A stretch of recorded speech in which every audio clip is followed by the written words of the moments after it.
Belcebú, por Emilia Pardo Bazán. Nada equivale al dominio sobre las almas. Napoleón. A tal hora y alumbrados por romántica luna, los vetustos edificios se ennoblecían. Sus cerradas puertas sugerían misterio, sus ventanas inquietud. El arqueólogo recordaba genealogías, lamentaba sucesos, ausencias y decadencias. El Palacio de San Julián lo han adquirido los paulistas, el de Noaña. Este sí que tiene empaque. ¡Qué Atlante, el que corona el ático, aguardando, según la tradición, a que pase una mujer de bien para soltar la bola que agobia sus hombros! Ya es dueño del palacio Carozo, que abrió almacén de mercería en los bajos. El caserón de Andianes, 20.000 duros dio por el sañete el prestamista. Puso tiendas. Se levantase la cabeza el que lo fundó. El orgulloso caballero portugués, emparentado con los Braganzas. Aguarde usted. Con la Inquisición hemos topado. En el día, administración de rentas estancadas. Pues no lo encuentro aire siniestro al edificio. Pss, no, en realidad, y registrando papelotes, tampoco parece esta Inquisición de las más temerosas. Al contrario, llama la atención el espíritu de benignidad de sus sentencias. Benignidad relativa, claro, como todo relativo en este mundo. Los tribunales ordinarios aplicaban entonces los mismos procedimientos e igual penalidad que el Tribunal de la Fe. La tortura, la horca, la hoguera, y así sucedía en toda Europa.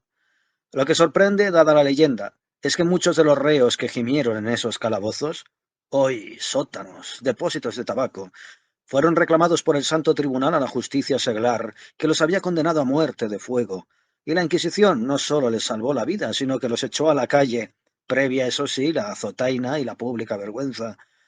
En los procesos que he destripado en todo el siglo XVII, no encuentro aplicado una sola vez el brasero por esta Inquisición. Astrólogos y brujas cumplieron con azotes.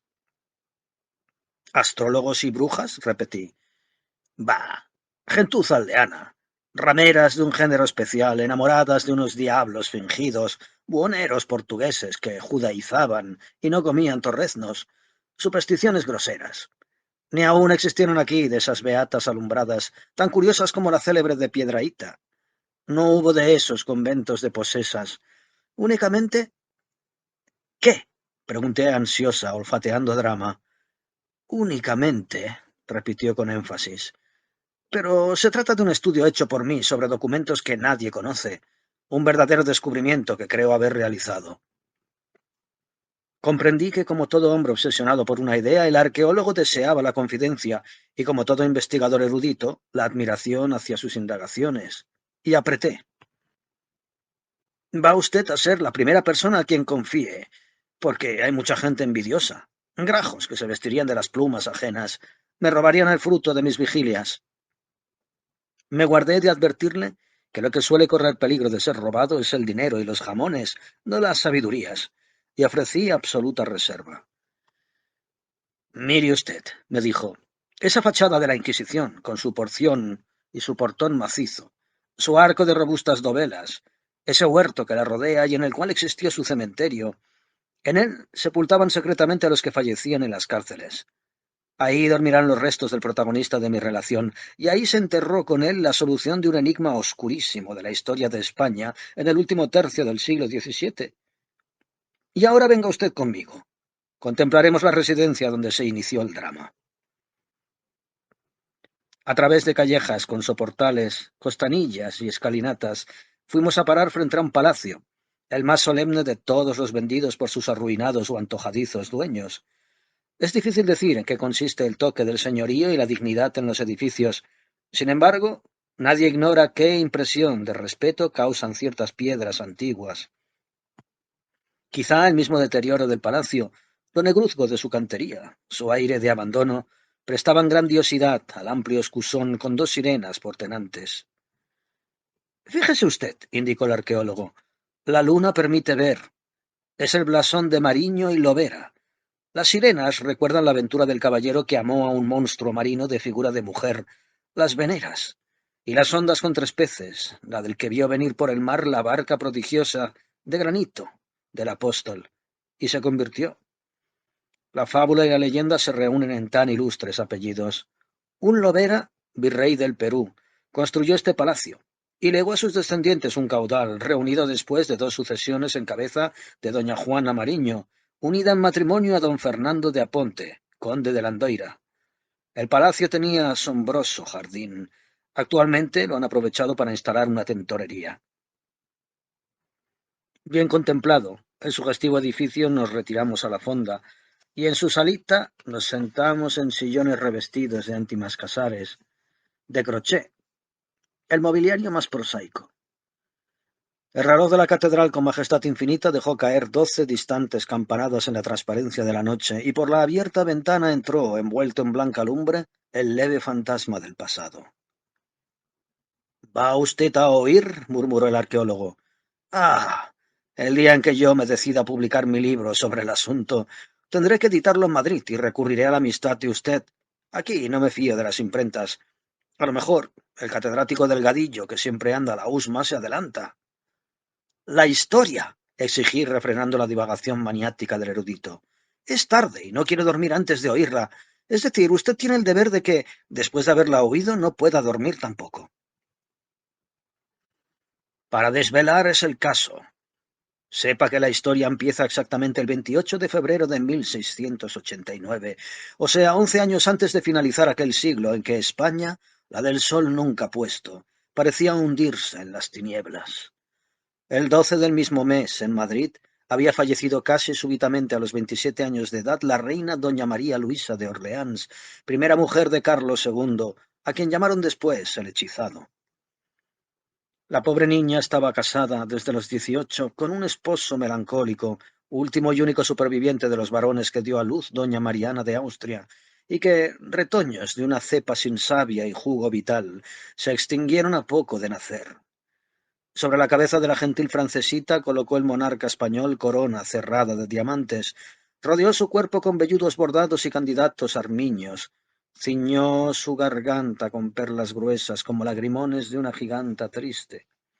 La festejó con corrida de toros en que picaron y rejonearon los grandes, los Camarasas, los Rivadavias, los Medina Sidonia, y con un auto de fe espléndido, el postrer auto que vio la corte de las Españas. No obstante, desde su alto trono, la reina se añoraba de Versalles, y siendo infecundo su vientre, no tenían esperanzas de que un día la distrajesen las gracias de un infante. Bajo sus ventanas, la serenata española, en vez de hipérboles de adoración, repetía una redondilla conceptuosa que encerraba una amenaza de divorcio. Parid, bella flor de lis, en aflicción tan extraña, si París, París a España, si no París, a París. Y la flor de lis se secaba de puro aburrimiento cuando apareció en la corte un meteoro ruidoso y brillante, la célebre condesa de Soissons, princesa de Cariñán. —Olimpia Mancini, la sobrina de Mazzarino —repetí, empezando a vislumbrar un punto de luz rojiza entre las tinieblas del anunciado enigma histórico. La misma, la negra Olimpia, que no fue tan negra que todavía, a los 50 años, conservaba mucho del perverso atractivo que estuvo a pique de hacer la reina de Francia, y no había interrumpido sus galanterías, como que apenas llegada a Madrid se murmuró de su intimidad con el embajador de Alemania, conde de Mansfeld. Traía Olimpia en sus faldamentas de brocado, en sus encajes exquisitos, en sus lazos de rasolíes, el aire embriagador de aquel Versalles donde se cortejaba, se bailaba, se conversaba ingeniosamente y se moría de pronto, con muerte inexplicable. Desde la llegada de la Soissons, la reina de España no tuvo más afán que verla, hablar con ella de Francia, de la corte, de los que allí alegremente habían quedado, mientras ella pasaba el Pirineo hacia sus nostálgicos destinos.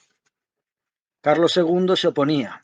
Bueno y débil, el Austria amaba a su esposa y no ignoraba que ardorosas ambiciones políticas y combinaciones europeas pendían de la existencia de María Luisa de Orleans. La francesa estorbaba en el trono, y el rey temía que Olimpia, entre sus frascos y pomos de oro lleno de blanquete, colorete y esencias, trajese otros de las aguas letales que le habían enseñado su padre a preparar. En París, con el cual soñaba María Luisa, una gravilla de envenenadores y sacrílegos era juzgada en aquellos días por la Cámara Ardiente, y la avenida de Olimpia tenía trazas de fuga. No lograron las razones del rey convencer a la reina. Por una escalera secreta de palacio fue la Mancini diariamente introducida en la regia cámara. Carlos II suplicó que al menos no probase su esposa manjar que no hubiese catado él, y ordenó que se pidiesen a Francia contravenenos. La joven reina sonreía aturdidamente y Carlos, desde la llegada de Olimpia, se mostraba más abatido, más flojo que nunca, más dominado por indefinibles terrores, quejándose de algo que no acertaba a explicar, desmayo de su virilidad, decadencia de sus energías. Un día se esparció la fatal nueva. La reina se moría. La reina había muerto. La triaca perdida a Francia llegó 24 horas después. Susurró la gente. Hubo en la opinión ese estremecimiento hondo que se sigue a las tragedias. Sin embargo, como del monástico y austero Palacio Real no salió un ruido ni una voz como la de Mancini, se evaporó lo mismo que había venido. Camino de Bruselas, sin que la persiguiesen, los vasallos de la católica majestad enmudecieron también y se dedicaron a esperar que la primera alemana que había de sustituir en el trono de España a María Luisa no fuera también estéril y naciese el ansiado heredero. Solo 2 o 3 duendes cortesanos soltaron la especie de que la justicia buscaba a los servidores de la Mancini para aplicarles el tormento y descubrir una horrenda trama. O los servidores supieron ponerse en cobro, o no encerraba verdad el sordo rumor. 2 semanas después, cuando todavía en las iglesias españolas se elevaban preces por el alma de la tronchada Flor de Lis, llegó a esta metropolitana ciudad de Estela un hombre joven, de traza distinguida, con señales de haber caminado a pie largo tiempo. Algo de dejo extranjero tenía su habla, y sus modales eran corteses y reservados. Los zapatos a la francesa que calzaban su curvo pie los revestía espeso polvo, y se caían de viejos. Su equipaje era menguado a tillo. Preguntó por la residencia de don Fernando de Aponte, conde de Landoira, y le guiaron a ella. Solicitó el derrotado viajero ver al conde para quien traía, según dijo, una carta comendatoria, y admitido la presencia del señor, presentó la misiva en la cual don Nicolás de Guzmán y Carafa, príncipe de Astillano y servicial amigo de don Fernando, recomendaba eficazmente al portador, recomendado a su vez del embajador alemán, que deseaba seguir la carrera eclesiástica y careciendo de dinero se prestaba a cualquier trabajo si le mantenían y le dejaban horas disponibles para el estudio. La carta llevaba fecha 2 de febrero y sin duda por descuido no expresaba el nombre del portador, pero éste se apresuró a decirlo. Llamábase el caballero Justino Rolando, natural de Nápoles, en Italia. El hecho de que un extranjero viniese a cursar teología y cánones en Estela no era extraordinario, y en las casas ilustres rara vez faltaba el sirviente estudiante. Algunos de estos llegaban con el tiempo a obispos. Don Fernando dispuso que se previniese cena y cama al forastero. La familia del conde de Landoira se componía de su esposa, doña Juana Mariño, y de 2 hijos, don Enrique, de 14 años, y doña Columba, de 12 o 13. No faltaban en el palacio dueñas y pajes, cocinero y marmitón, y un mayordomo, pero conviene advertir que el personal y el tren de la casa eran a la antigua española, sin refinamientos ni fausto, pues don Fernando pecaba de mezquino, con harta desazón de doña Juana, amiga de sacar los pies del plato y disfrutar de su riqueza. En aquellos tiempos las mujeres y los hijos estaban sometidos a la autoridad conyugal y paterna, y ni la condesa, a pesar de ser la hacienda suya, se atrevía a gastarla, ni a intervenir en la educación y futura suerte de sus hijos. Había resuelto el conde que don Enrique no tardaría en ser enviado a la corte para ceñirse la espada, y doña Columba, al cumplir la edad de 16 años, se casaría con su primo, el marqués de Armariz, boda concertada casi desde el nacimiento de los novios. Lisonjeó la avaricia del conde de Landoira el encontrar en el forastero una persona de entendimiento sutil, conocimientos variados y letra clarísima, que sin sueldo le sirviese de secretario, ayudándole a desenredar la madeja de varias cuestiones y litigios que le traían a mal traer. Desde el primer momento, Rolando se captó la confianza del señor. El resto de la familia no le miraba con tanta benevolencia, y aún puede decirse que al principio sentía indefinible prevención, que acabó por disiparse. Las maneras políticas y la dulzura insinuante del italiano consiguieron quitar todo pretexto de hostilidad contra él. La superioridad de la educación se impone hasta a los que no la poseen, y la gente de escalera abajo también llegó a profesar involuntario respeto al estudiante. Rolando jamás tenía una exigencia, jamás se descomponía. Trataba con igual consideración a las dueñas que a la condesa, y en cualquier asunto, sin alardes vanidosos, demostraba saber y práctica de mundo. Sus movimientos eran cautelosos. Dijérase que vivía sordamente. Se deslizaba con felina suavidad y evitaba el roce. Por otro lado, ni sombra de tacha en su conducta.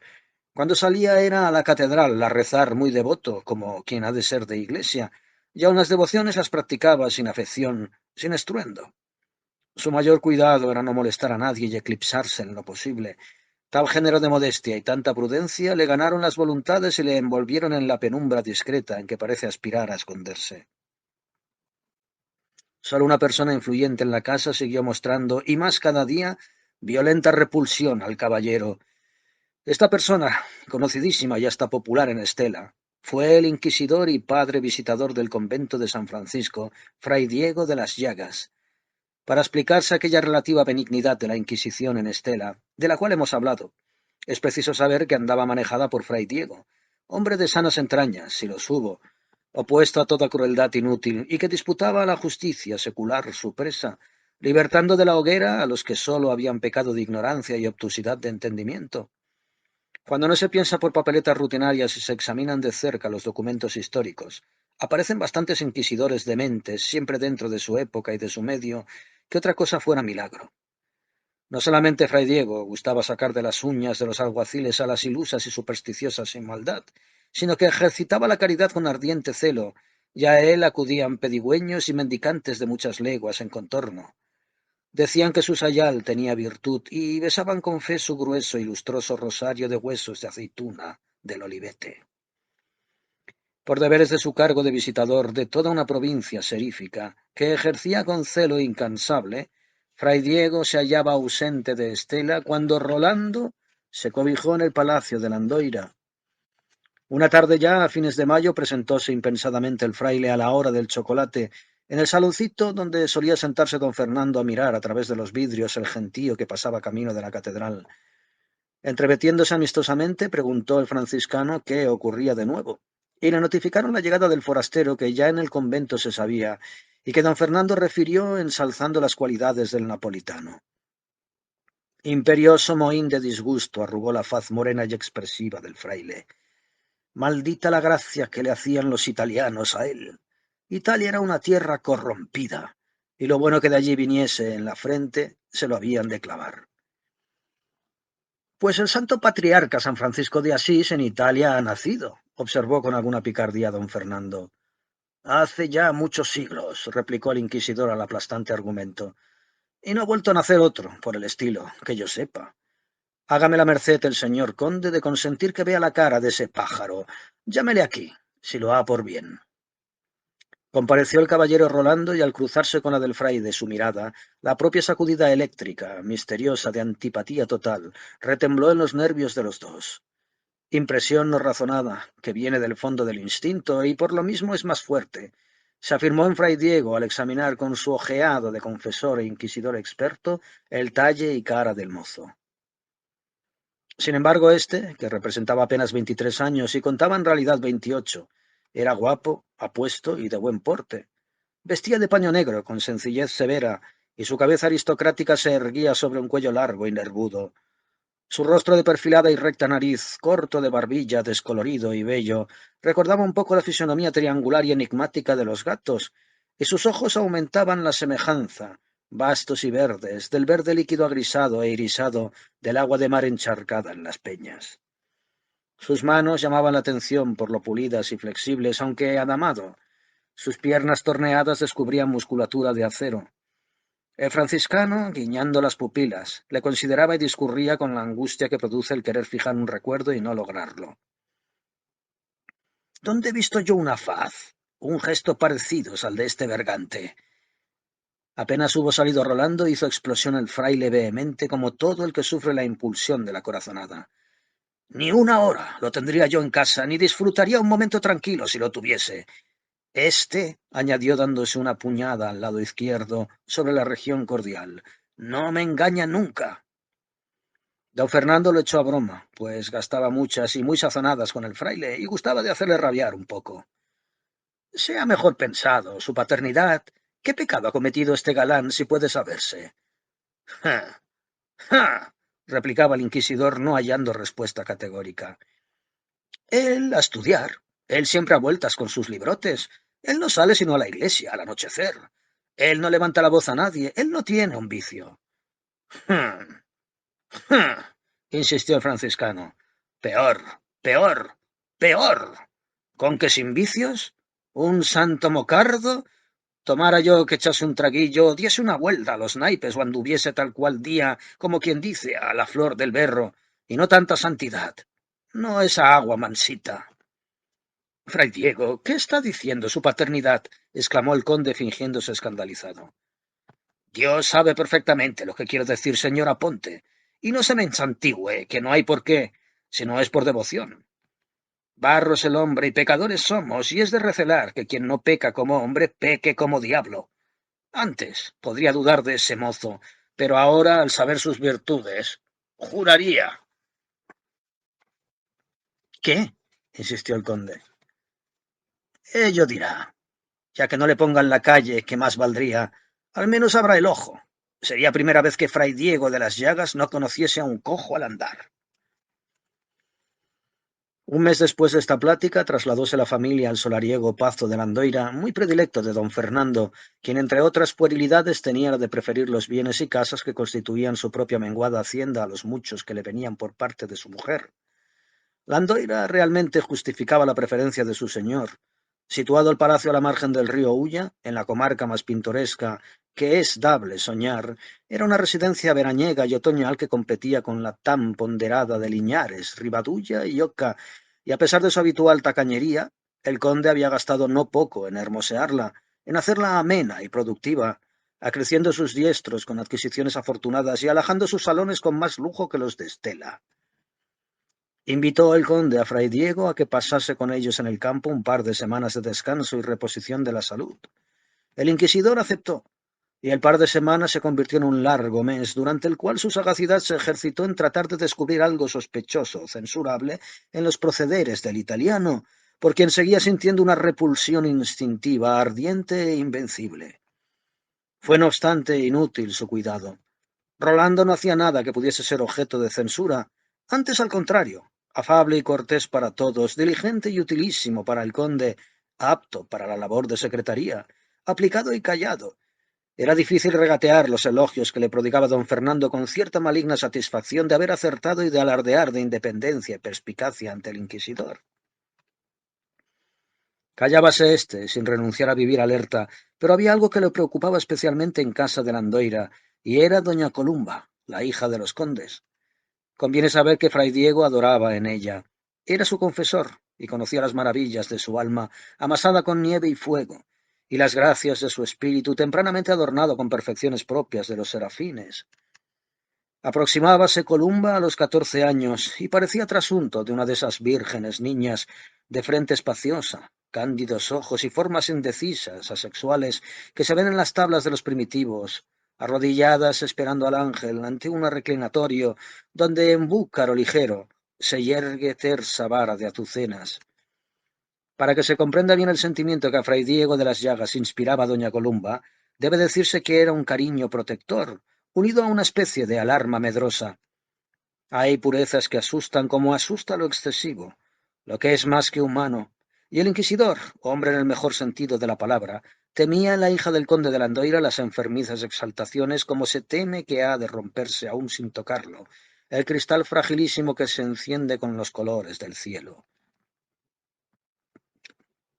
Los temores, los presentimientos, mejor dicho, de Fray Diego, parecían empezar a tener fundamento aquel año, en aquella grata temporada veraniega en que las uvas que dan el vino dorado y perfumado maduraban en los hojosos parrales, y los mirtos en flor en el condal jardín atraían a las aterciopeladas mariposas y a las abejas borrachas de miel, con una alegría pagana enteramente opuesta al misticismo que invadía el espíritu milagrosamente precoz de la doncella.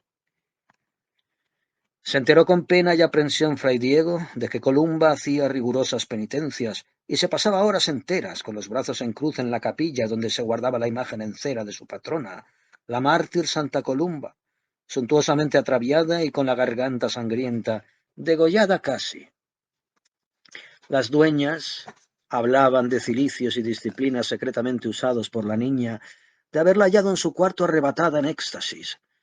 Sin saber por qué, a no ser que fuese por algún aviso de aquel que jamás le engañaba, el fraile relacionó dos hechos sin conexión aparente, pero que a la vez le dolían: la exaltación de la niña y la presencia del italiano. Fijóse en ambos cuando los veía juntos y creyó advertir en Columba más bien que sentir atracción hacia Rolando. Se encogía y se estremecía en su presencia. En el confesionario pudo cerciorarse, pues, Columba, que declaró que Rolando y los ojos de Rolando producían en ella una impresión de azoramiento inexplicable, una especie de pena punzadora, y la hacían sufrir hasta en sueños. Relucen de noche, como los de los gatos, añadía la niña bajando la voz y como invadida por extraño escalofrío. Alarmado vagamente antes de despedirse de los condes de Landoira, Fray Diego celebró con ellos una conferencia detenida, y de tal manera supo pintarles los riesgos que corre una tierna jovencita en el mundo mientras no la ampara un esposo que logró la promesa de que doña Columba pasaría en el convento de la Santa Enseñanza los peligrosos años que separan a la niñez de la adolescencia, y sólo saldría para unirse a su prometido. Raro parecerá que para curar la crisis del naciente misticismo de Columba discurriese el inquisidor enviarla a un convento, pero ha de advertirse que no era la Santa Enseñanza un monasterio de contemplativas y exaltadas, propensas a la iluminación, como el de Belvista, sino una especie de colegio de señoritas, animado y bullicioso, donde Columba encontraría amigas de su edad y donde las monjas pensaban ante todo en enseñar labores y música y en preparar mermelada de membrillo, dulce industria que ayudaba al sostenimiento de la comunidad. La elección de la Santa Enseñanza como asilo provisional de Columba probaba la sagacidad de Fray Diego, y éste respiró al dejarla aislada entre aquellas paredes, lejos del sospechoso Rolando y con elementos de distracción y hasta de inocente alegría. El mismo invierno en que Columba entró en la Santa Enseñanza, su hermano don Enrique fue enviado a la corte bajo la protección del príncipe de Astillano a seguir la carrera de las armas, única digna de la estirpe de Aponte Mariño. Los condes de Landoira quedáronse solos. 2 o 3 años después de la partida del mayorazgo y la reclusión de la hija, empezó a advertirse transformación gradual en las costumbres y en el tren de la casa, que, por decirlo así, giró en sentido opuesto al antiguo. El mando y dirección ejercidos hasta entonces por el jefe de la familia fueron pasando de un modo insensible a manos de la esposa, doña Juana, cuyos gustos y aficiones visiblemente prevalecieron, y no solo se aumentaron el gasto y el boato, sino que la condesa de Landoira, antes vestida con la rica sencillez que conviene a una matrona y a una mujer de su casa, apareció, no sin sorpresa de la gente, compuesta, emperifollada y retocada como una coqueta de la corte de Luis XIV, poniendo en estela las modas francesas y viviendo pendiente del espejo y del tocador, encendido su grave otoño por una llamarada de ardor placentero y frívolo. Era su consejero y director de vanidades, ¿quién lo pensara?, Justino, convertido de oscuro estudiantillo en abate refinado y almizclado, maestro en las artes de la molicie y del lujo. Poseía el caballero secretos, aprendidos, según decía, de un alumno del célebre perfumista Renato, brazo derecho de Catalina de Médicis, no sólo para adobar pieles, guantes, postizos y unturas, sino para defenderse y conservar la belleza madura y hacerla más provocativa y tentadora. En los desvanes del Pazo de Landoira había instalado una especie de laboratorio químico, y allí componía y destilaba mejunjes, drogas y cosméticos, blandurillas, potingues y tintes variados, merced a los cuales una frescura trasañeja y una turgencia de formas remozadas renacieron en doña Juana, con esplendor de ocaso inflamado de cálidos tonos. Los servidores de la casa notaron con asombro y hasta con risa disimulada por el trampantojo del respeto que el conde, tan honesto marido, siempre parecía ahora a veces trasnochado galán de su mujer, al paso que los cordones de su apretada bolsa iban aflojándose sin protesta, pagando galas, joyas, muebles y regalos de la mesa, nunca en el palacio de Landoira conocidos. Las relaciones y amistades de los condes, la aristocracia entonada y timorata de Estela, los Torés, los Lanzó, los Rosendes, los Pardos, los Largos, principaron a murmurar sin tasa de tanta novedad y tanto derroche, y sobre todo de las composturas y descomposturas de doña Juana, de sus profanos escotes, de sus collares y piochas, de su calzado con tacón alto, de las empecatadas esencias que, según el señor canónigo, dignidad de maestrescuela de la catedral, olían a infierno. La comidilla y el escándalo diario en Estela fue la casa de la Andoira. Andaban a la sazón fray Diego de las Llagas viajando largo para atender a muy diversos asuntos, unos terrenales y otros espirituales que interesaban a su convento y a su orden, y que le obligaron a pasarse cosa de año y medio en Roma, donde desenredó activamente varias marañas y dio muestras de su aptitud conciliadora. Al regreso a Stella y en su propia celda, visitada por clero y señorío, se enteró inmediatamente de la chismografía atrasada. Cargó sobre todo la mano de los detalles y en apreciaciones severísimas el antes nombrado canónigo maestrescuela, don Tomás Resende, hombre de rígidos principios, inquisidor también, pero de los liberales, partidarios de hacer escarmiento. Por gusto de don Tomás, a más de 4 se hubiese achicharrado, y no perdió ocasión de echar pullas a fray Diego con motivo de su lenidad. En esta ocasión, sin embargo, coincidieron los dos inquisidores. Meneando la cabeza, el maestrescuela sugirió: «Que me emplumen si eso no es obra del italiano». Y fray Diego, fiel a su corazonada, metiendo las manos en las mangas del sayal, actitud franciscana por excelencia, asintió. ¿De quién había de ser? La conversación entonces tomó un giro tortuoso y las reticencias fueron más que las frases. Preocupado y ensimismado el fraile salió del convento y subió la prolongada cuesta que, al través de 2 o 3 callejas empinadas y sombrías, conduce desde San Francisco a la Santa Enseñanza. Antes de dirigirse al locutorio a preguntar por Columba, quiso entrar en la iglesia del monasterio a rezar unos Padres Nuestros. La iglesia estaba solitaria a tales horas. Ante el altar mayor una figura negra, esbelta, se postraba. La sangre le dio un vuelco al franciscano.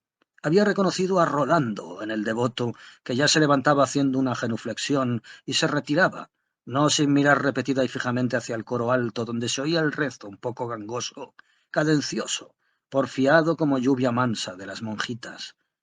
¿A qué viene este pajarraco aquí? La interrogación que a sí propio se dirigía a fray Diego da a entender que no se encontraba dispuesto ya a enfrascarse en rezos y devociones. Solo su boca oraba. Su pensamiento volaba tumultuoso y su mirada, que se posaba en el altar distraída, de pronto se fijó fascinada en algo no percibido antes. La sacudida fue tal que el fraile se tambaleó balbuceando. «¡Jesús! ¡Jesús! ¡Mi santo patriarca!».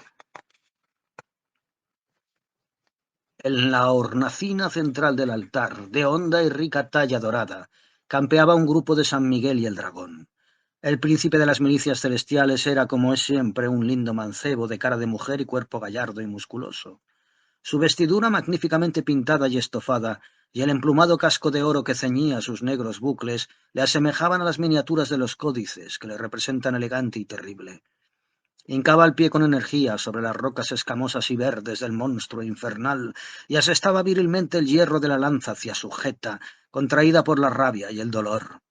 El escultor había dado al dragón cuello y cabeza humanos, y cabeza no repugnante, sino también hermosa, juvenil y como impregnada de una desesperación infinita.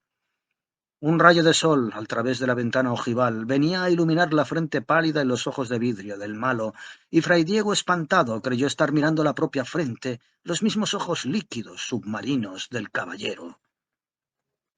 Momentos después, en el locutorio, la abadesa daba al alarmado inquisidor noticias de la hija de los condes de Landoira, noticias excelentes, una santita, y el asombro de madres y educandas por sus precoces virtudes y su continua y férvida devoción. El genio, eso sí, algo triste. Pocas migas con las compañeras, ninguna travesura, ninguna chiquillada. Su futuro esposo, el joven marqués de Armariz, había venido un día a visitarla, y edificó a todas la modestia con que le recibió, y cómo, ni un punto alzó la vista del suelo. Tanto que al otro día corrió por Estela un dicho del marqués: de no habérseles visto en otro tiempo, no sabría de qué color los tiene. Rumiando estos informes, que parecían óptimos y sin embargo no acababan de agradarle, y volviendo a ver en su imaginación la cara del desesperado a quien el arcángel pisotea, se encaminó fray Diego al palacio de Landoira. Desde el portal pudo advertir las innovaciones que los murmuradores comentaban. Encantadoras tapicerías francesas de vivos tonos revestían las paredes de la escalera y la antecámara. Criados de librea ceremoniosos abrieron puertas y precedieron al visitante, que refunfuñaba a lo sordo, de puro asombrado y descontento. En los salones, que tuvo que cruzar para llegar hasta la cámara de don Fernando de Aponte, advirtió también la metamorfosis. En lugar de los serios y altaneros muebles a la española, vargueños y sitiales, vio dorados espejos y estofas sedeñas, y en la pared cuadros de asuntos lascivos, desnudos clásicos y mitologías eróticas. Si fray Diego de las Llagas se deja llevar del asco, hubiera escupido. Aquel trozo de Versalles representaba la pérdida del alma y honor de la casa de Landoira. Y su indignación subió de punto al ser introducido en la estancia donde solía pasar las tardes el conde. Revestían las sedas ostentosas y en una especie de lecho de aparato, reminiscencia versallesca también, yacía tendido el señor de Aponte con un gorro fino en la cabeza y una rameada bata de floripones, todo de francesa hechura. Al alcance de su mano en una mesita, tallados frascos, olmos de vino, pasteles, dulces, grajeas y pastillas en cajas de plata, quemándose en un pebetero un perfume que daba vértigo, y al lado de su esposo, doña Juana, escotada, peinada a lo Montespan, cubierta de joyas y encajes de oro, y prodigando mimos y carantoñas al conde, que sonreía imbécilmente con baboso libertinaje. No supo el inquisidor hacer otra cosa más que persignarse. Se persignaba a prisa, susurrando los nombres del Padre, del Hijo y del Espíritu Santo en ardiente invocación. Avanzó después, y sin poderse contener dirigiéndose a la condesa, exclamó: «Hermana, cubra ese pecho». Dio un respingo a la señora y aplicó sobre su busto maduro y mórbido el pañuelo de encaje que tenía en la mano. El conde se enderezó apenas. Su cara revelaba el estrago de algo que no se podría definir a primera vista. Sus ojos brillaban en su cara demacrada y pintada de colorete como los de un roedor saturado de arsénico. ¿Era aquel don Fernando de Aponte? El fraile se detuvo mudo y cortado. ¿Qué iba a decir? ¿Qué consejo dar? ¿Qué resolución esperar de un hombre que en tal estado se encuentra? Doña Juana, entretanto, convidaba al inquisidor a vino de Málaga y golosinas, y ante la vehemencia negativa de fray Diego, se sentaba silenciosa, como el que da a entender que una visita molesta. «¡Qué buen viento le trae, fray Diego!», articuló al fin el conde lánguidamente. «¿Cómo le ha ido por Roma? ¿Se ha solazado mucho su paternidad? ¿Está reconciliado con Italia?». Un momento titubeó al fraile antes de contestar. Se le atropellaban en la boca palabras y conceptos furiosos. Al cabo soltó aquellos que le parecieron propios del caso presente. «Mal pudiera reconciliarme con Italia como su merced dice», articuló en tono incisivo y mirando fijamente a doña Juana, «cuando allí he averiguado que tiene doble motivo para renegar de las artimañas italianas, el que sea buen español y súbdito leal de nuestro señor el rey. En Roma se sabe cuánto ocurre por el mundo y se murmura todavía de lo sucedido en el Palacio Real al morir la reina, doña María Luisa. Sepa su merced que se coló allí una italiana, hija y sobrina de italianos, y con ella entró no solo la muerte, sino la brujería, porque embrujado está el rey nuestro señor, y exorcismos hay que aplicarle, al ver si logran deshacer la obra de la malvada, y que la monarquía con esta nueva reina consigna heredero. De Italia, sépalo el señor don Fernando si lo ignora, viene este arte maldito de los hechizos, y de algo más. Y con las drogas de Italia se sazonan los platos y se componen los filtros, que han de atontar y barajar el seso. Los perfumistas no son tales perfumistas, son otra cosa, otra cosa. Y apoyaba al fraile sobre la enigmática frasecilla. Así como han atentado a la sacra vida de la reina de España y a la sacra salud del rey, atentaron en Francia la del monarca Luis el Grande, castigo de Dios por sus desórdenes. Doña Juana temblaba lívida bajo el colorate. Una involuntaria mirada de angustia que le dirigió enardeció más al franciscano. «Hermanitos gemelos son el pecado y la muerte, no lo olvide, señor conde de Landoira. Por los sentidos entra el pecado, y por la boca la droga impura. Vivir honestamente con sencillez, ejercitando buenas sombras, rigiendo su casa y familia, es el modo de llegar a viejo. Y hablando de la familia, ¿cuándo casamos a doña Columba? 17 años ha cumplido. Urge darle esposo. Su primo el marqués de Armariz es por todos estilos digno de ella. El día de su salida de la santa enseñanza debe ser el de sus bodas. Se hará lo conveniente, ¿no es cierto, doña Juana?», balbuceó aleradamente el señor. «Así es, lo conveniente», respondió evadiendo la respuesta la señora, cuya turbación iba en aumento. De mi hija dispongo yo», afirmó don Fernando, «lo mismo que de mi mujer. y encandilado, dejando fluir de su boca un hilo de baba, alargó los dedos y tocó la barbilla y garganta de la señora, que se echó atrás, confusa por la presencia del inquisidor. Este gravemente se levantó, dirigiéndose hacia la puerta y exclamando: «Aquí ni se puede admitir convite de vino ni silla de amigo. Queden en paz los condes de Landoira. No crean que si fray Diego se marcha dejará de encomendarlos a Dios en sus cortas oraciones». Al salir desbordante de indignación, tropezáronse el fraile que iba y Rolando que venía. Los ojos gatunos fosforescieron y el inquisidor volvió a persignarse, sintiendo que a cada cruz trazada sobre frente y pecho, el hierro agudo de una resolución violenta se le afincaba en el alma. Hay pensamientos y zozobras cuyo peso difícilmente soporta el hombre sin confiarlo a otro hombre. Al cruzar por delante de la casa de los marqueses de Noaña, el inquisidor alzó los ojos, miró al agobiante Atlante, que parecía sudar y jadear bajo la pesadumbre del globo que sus hombros hercúleos sufrían, y se comparó con él. Y la afirmación legendaria acudió a su mente: «Cuando pase una mujer honrada». Desechó la amarga idea. Si doña Juana estaba embrujada ya, Columba era inocente y apremiaba defenderla. Aquel mismo anochecer, en un vasto y sombrío aposento amueblado con librerías cargadas de pergaminosos infolios decorados con pinturas religiosas en cobre, departían el canónigo con don Tomás Resende y fray Diego de las Llagas. La claridad de un velón de 3 mecheros puestos sobre una talla, mesa, escritorio, alumbraba la estancia débilmente, pero de cerca acusaba con vigorosos contrastes de claroscuro los rasgos de las fisonomías graves de los 2 inquisidores. Fray Diego abría su corazón oprimido, contaba sus ansiedades y sus sospechas comentadas por don Tomás. «Hartas veces tengo dicho a su paternidad que gastar blandura con los malos es ser peor que malo», declaró don Tomás, así que oyó la relación del fraile. «Si desde que apareció en Estela ese hechicero se pudriese en un calabozo, no podría haber maleficiado a toda la familia de Landoira».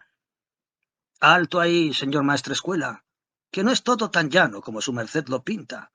No quisiera yo presentarme al juicio de Dios cargando con la culpa de pudrir en un calabozo a quien no me conste que lo merecen justicia y ley. Indicios vehementísimos no son certidumbres». «De tales escrúpulos de monja se prevalen los malos», arguyó don Tomás, alzando un dedo amenazador. «Ya no hay tribunal de la fe, ya no hay verdaderamente inquisición en Estela, ni tampoco en España. A nadie se castiga. Valientes San Dios estamos y buen papelón el que hacemos. Paréceme su paternidad a aquel maridazo que lo negaba porque no lo había visto sino una vez. Y ahora no alegará su paternidad que hay pecado de ignorancia. El dichoso caballero Rolando, figúrome, al contrario, que sabe tanto o más que su patrón y abogado Belcebú». «Por lo menos tiene la misma cara y los mismos ojos», pronunció abismado en pesares el franciscano. «Y los mismos hechos. ¿Se figura, hermano, que ese peje se vino a esconder a Estela por haber rezado rosarios y cantado letanías? Algún moscardón le zumbaría a los oídos, que si no... Están los tiempos, fray Diego, que es cosa de jurar que el enemigo anda más suelto que nunca anduvo antes San Miguel. El ángel lo tenía sujeto por la punta del rabo, y ahora ni por ahí. Su paternidad. ¿No ha oído contar en Roma cosas que erizan el vello?» «Sí. Por cierto, cosas he oído que apenas pueden creerse, ni que las consientan arriba sin mandar un rayo». «¿Le han hablado de la misa negra? ¿La misa al revés? ¿La misa sacrílega?» «Sí, sí. A mi noticia llegó. En París, en medio de tantos lujos y tanto arte como dicen que allí florece, y con lo devoto que es el rey Luis, aunque pecador, hombres que han recibido el sacramento del orden sacrifican niños, empapan en su sangre la partícula, el santo sacramento sea lodado, y dicen esa misa infame sobre el cuerpo de una mujer». «¿De alguna meretriz?» «De grandes señoras, las más ilustres. Sí, repito, maestrescuela, que no puede creerse». Todo cabe en la naturaleza humana, corrompida por el pecador y manejada por el tentador. Esos ritos del Averno llegarán también aquí y los cumplirá, si logra ordenarse, el caballero Justino Rolando, protegido del muy necio señor conde de Landoira.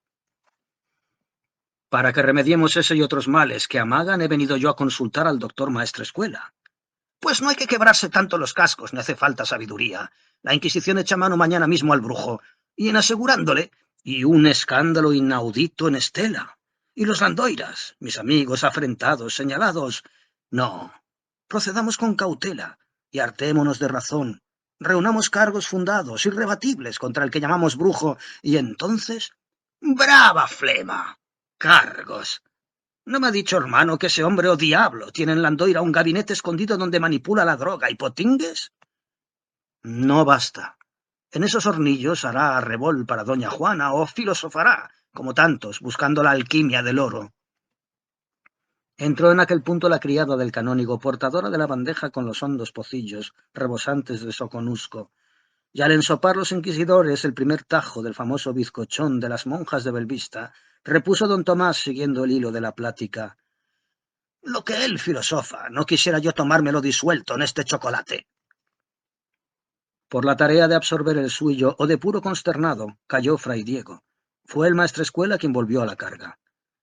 Puesto que no quiere su paternidad avenirse a lo más acertado, que sería echar el guante al brujo y quemarle en debida forma, al menos urge ponerle en estrecha vigilancia por los medios de que siempre ha dispuesto nuestro santo tribunal, y que ya apenas practica, desdichadamente.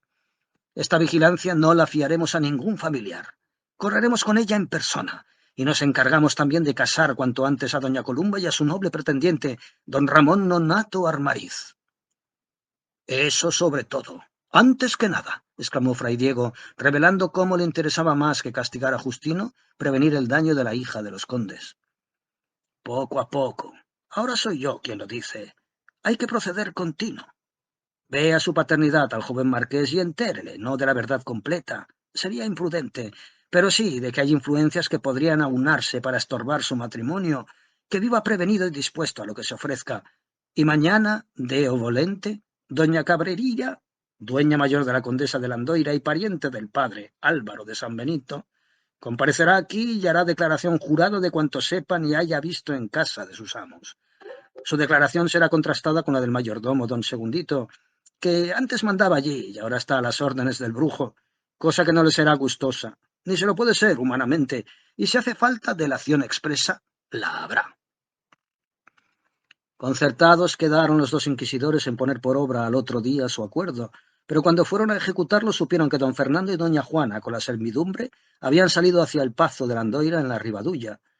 Nada tenía de extraño el caso, pues en mayo acostumbraban siempre ir a disfrutar de la hermosura del campo los señores, y sin embargo fray Diego se admiró porque, habiéndolos visto la víspera natural, parecía que se lo anunciasen. Adivinó una marcha súbita, dispuesta acaso para librarse de él. No quedaba en el palacio sino el portero, viejo pasivo y taciturno, del cual no se podía esperar declaraciones importantes. Ante el imprevisto, nuevamente conferenciaron los inquisidores. En el primer momento no sabían qué partido tomar. En aquel tiempo las comunicaciones eran difíciles y Landoira dista 8 leguas de Estela. Don Tomás, siempre amenazado de ataques de gota, no sufría ni el zarandeo de la litera. Fray Diego, más ágil, podría hacer la jornada si recién llegado de Roma no le obligasen estrictamente a permanecer en el convento lo menos 12 o 15 días, el despacho y arreglo de los asuntos que tanto importaban a su orden. Pues déjelo para entonces, fray Diego, aconsejó don Tomás. Repare que doña Columba, a pesar de las aprensiones de su paternidad, no corre peligro. En el convento está bien guardada. Aprovechemos estos días para entendernos con el marquesito de Armariz y apresurar la boda. Hízose así, y fray Diego, agobiado por quehaceres inaplazables, si no olvidó el interés que le inspiraba la suerte de doña Columba, hubo de relegarlo a segundo término. El canónigo, más desocupado, fue quien activó la secreta negociación matrimonial. Cierta tarde, ya a boca de noche, pasaba fray Diego por una calleja que forman las tapias del huerto de la Santa Enseñanza y las del antiguo hospital de leprosos. Cruzóse con él una sombra, una figura de hombre suelta y airosa, recatada por sombrero ancho y capa oscura. Sintió fray Diego algo singular, una vibración en el pecho, aquel aviso profético que se jactaba de recibir en las horas críticas y, volviéndose, quiso seguir al embozado. Dobló la esquina de la tapia, ni en los cercanos agros, ni en el estrecho y fétido callejón que serpenteaba al pie de ellos, vio a nadie. Dijérase que la tierra se había tragado a la figura misteriosa. Flotaba, no más, en el aire un resplandor de ojos entrevistos, una centella verde. Lleno de indecible inquietud, corrió al otro día fray Diego a interrogar a la abadesa, cuya respuesta fue tranquilizadora. Columba estaba allí, como siempre, tranquila, melancólica, muy asidua al rezo. El clavo de la ansiedad quedó a pesar de todo hincado en el alma de Fray Diego de un modo intolerable. ¿Qué hacía en Estela el brujo? Atropellando negocios, expedientes y cabildeos con padres graves, salió el franciscano al decaer la fuerza del sol, caballero en lucia mula, hacia la Andoira. Todo el camino experimentó una impresión singular, acentuada a medida que la noche se acercaba. Parecíale que a una distancia siempre igual precedía el choque de las herraduras de su mula contra los pedruscos, un ruido idéntico más lejano, como si otro viajero le antecediese. Aunque ni era apocado ni supersticioso, el franciscano se persiguió y rezó bajito. Cuando la ceniza delicada del crepúsculo fue envolviendo el valle de Luya, dejó de oírse el metálico sonido distante. Fervorosamente, Fray Diego recitó un Ave María. Una campana argentina acababa de llorar a lo lejos el Ángelus. No era tan sencillo, Fray Diego, que se dirigiese al Pazo de la Andoira. Tomó por conocidos atajos y se halló pronto en la rectoral. Seguro estaba de la amistad del abad de la Andoira y hasta de su cooperación y obediencia. Llevábale un nombramiento de familiar de la Inquisición de Estela y tenía derecho a reclamar sus servicios, su silencio y su hospitalidad. Empezó el abad por disponer suculenta cena al huésped, despachados los huevos frescos, las magras de jamón con torreznos, el vinillo del país, que huele a violetas y fresa silvestre, el queso de tetilla y la jalea de membrillo. Conferenciaron entonces el eclesiástico y el religioso.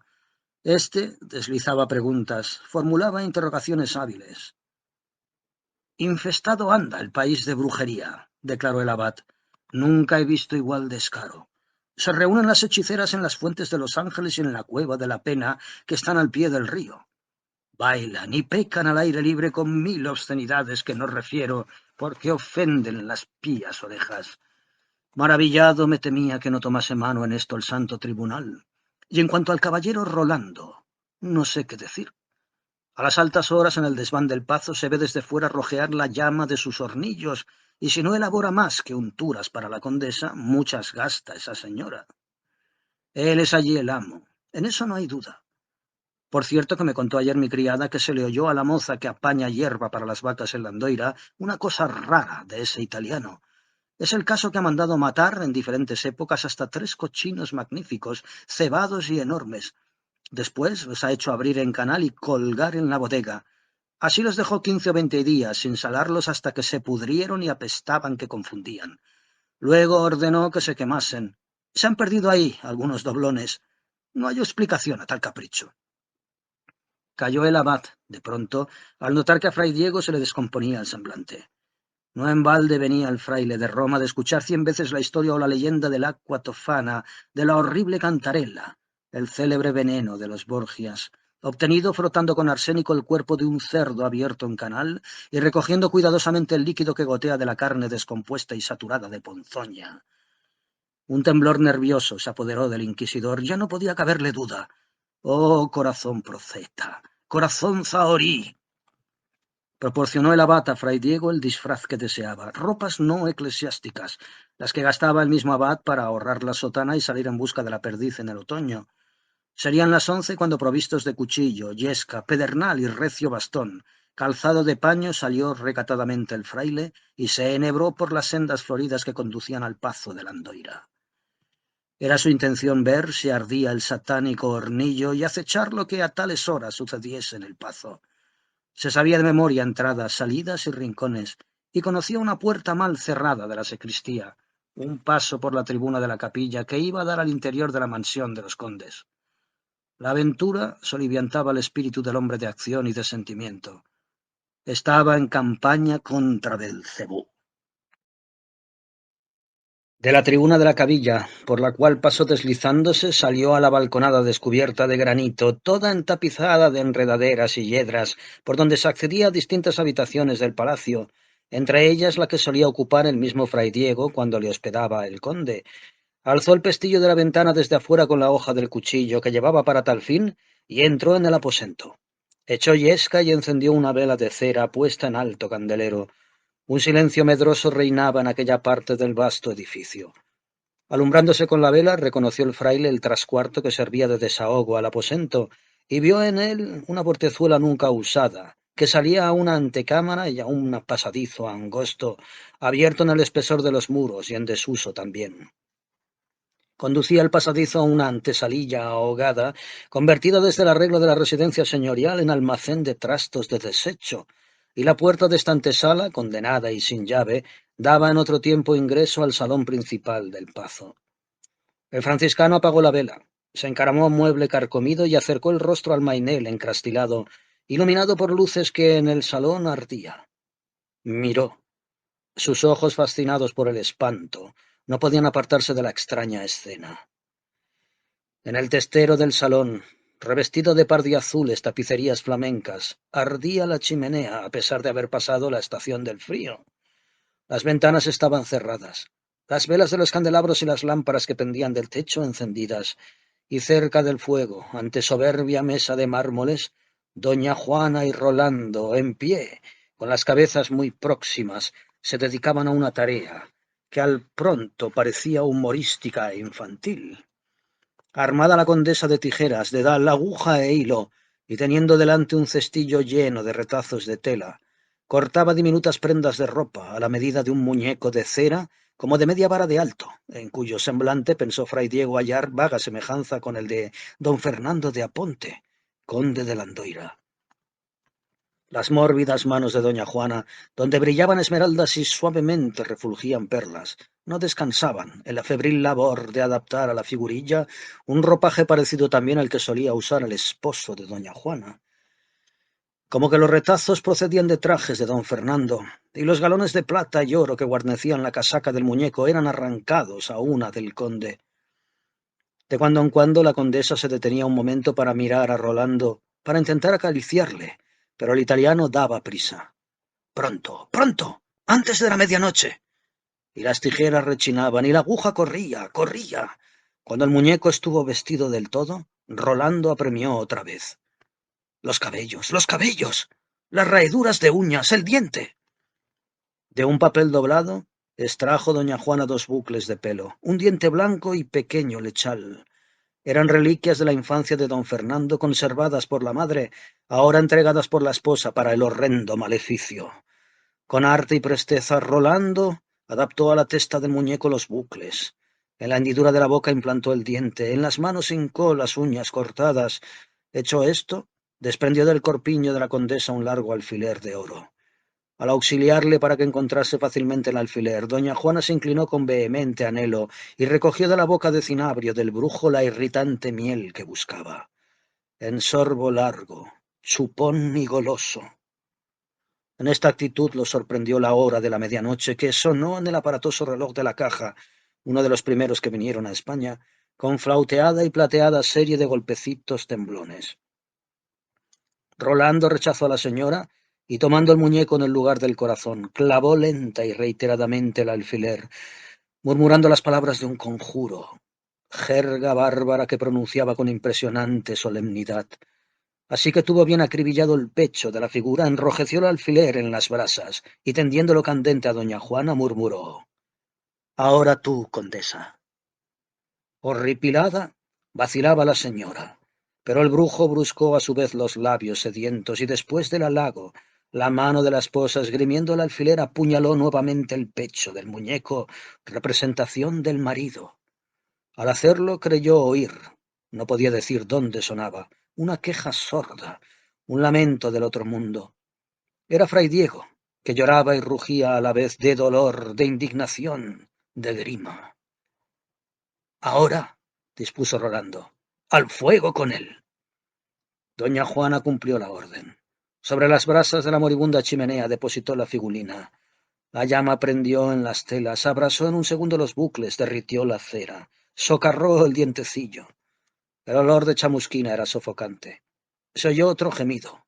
Un reguero de chispas voló al consumirse todo. Fray Diego se bajó del mueble de un salto y, despavorido, ciego, huyó tropezando con las paredes, salvando puertas, recovecos y pasadizos con alocada rapidez. Nunca supo cómo ni en qué tiempo salvó la distancia que separa el pazo de Landoira de la casa rectoral. Al llegar a esta, el abad, que bajó a abrir y alumbrar al inquisidor, se espantó de la alteración de sus facciones. Daba diente con diente como si hiciera frío. con ser la noche templada y primaveral. Su boca salmodiaba rezos, sus rodillas se entrechocaban y lo único que pudo decir fue: «Voy a acostarme. No estoy bueno. Écheme encima algún abrigo». Sin más aclaraciones se dejó caer tiritando sobre el limpio lecho que el abad, preparada su propia cama en un malcatre, cedía a su huésped. La fiebre se declaró a las pocas horas. Antes de que amaneciese, fray Diego deliraba. Hablaba de filtros, de hoguera, de alfileres de oro, de una mujer perdida, de brujos. Discursos sin hilación que el párroco no entendía. ¿Qué podía hacer? Bastábale la brega de asistir al enfermo, de sujetarle, de cuidarle a su modo con los escasos recursos que ofrecía la medicina casera de entonces. Muy apurado se veía el buen abad, y ya iba a despachar un propio a Estela en busca del mejor médico, cuando la criada, vieja comadre labriega, sabidora a su modo, corrió al tapial, colmó su manteo de picote de haces de ortiga frescas y se las presentó a su amo barbotando humildemente. «No he de ser yo quien le sacuda, que sería vergüenza. Asacúdale, señor, sin duelo. Déele bien, que le salte la sangre y se le irá del cuerpo toda la malignidad del mal. Yo arrimaré al fuego cocimiento de ruda y hierba virgen en aceite, y con tal aceite le hemos de curar después la descuerdadura del cuero». Resolvióse el abad a practicar la rústica receta, cuya eficacia no ignoran los cazadores, y fustigó piadosa y reciamente las carnes del franciscano con las bravías ortigas que levantaban miles de ampollas. Le puso las carnes del color de los pimientos rojos maduros en la solana, y mano de santo fue la ortigada, violento revulsivo que devolvió a fray Diego la razón y acaso la existencia.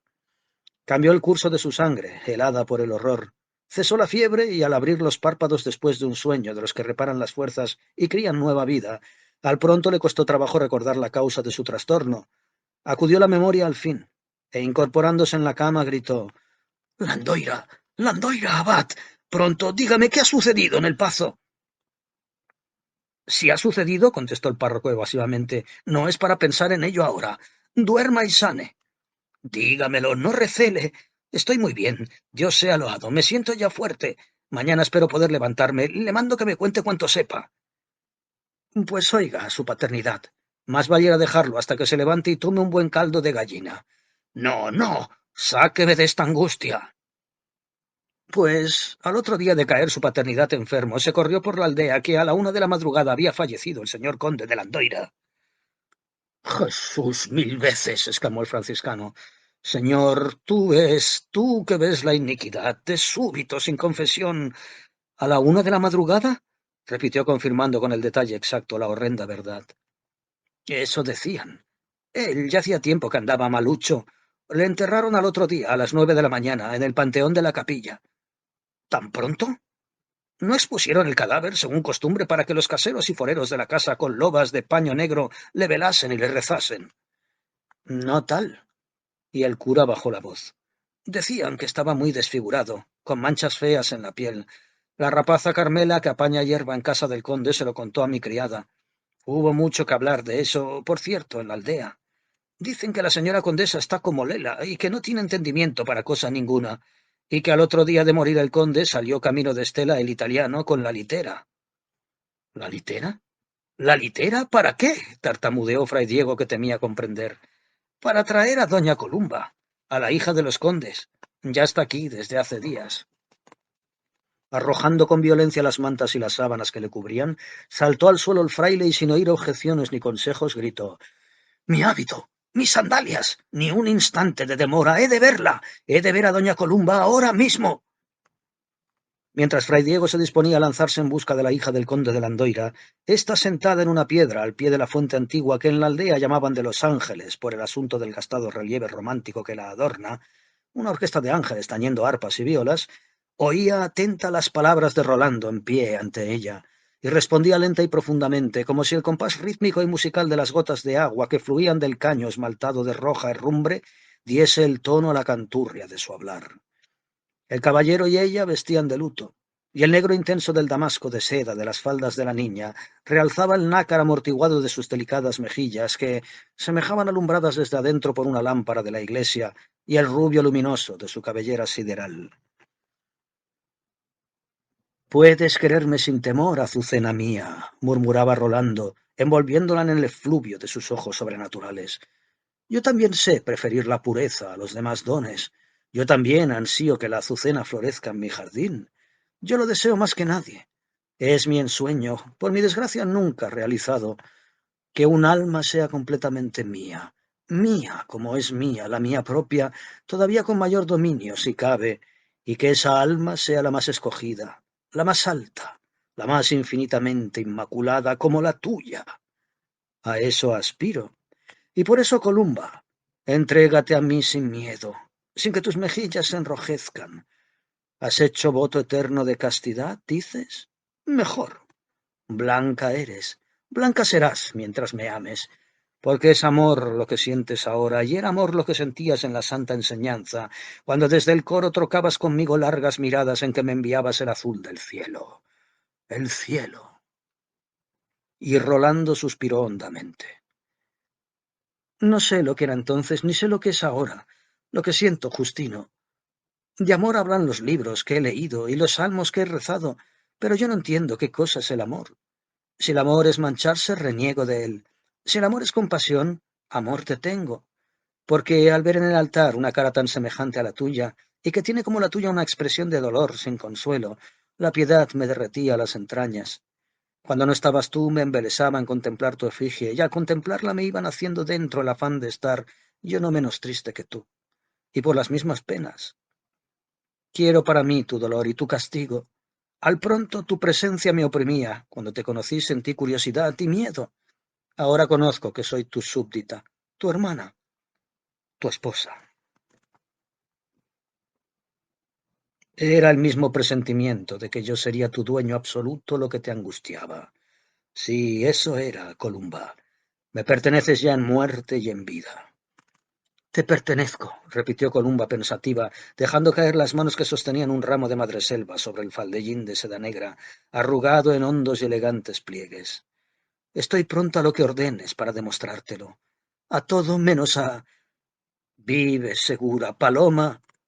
Mi destino en muerte y en vida será el tuyo, y tu pureza me es sagrada y admirable.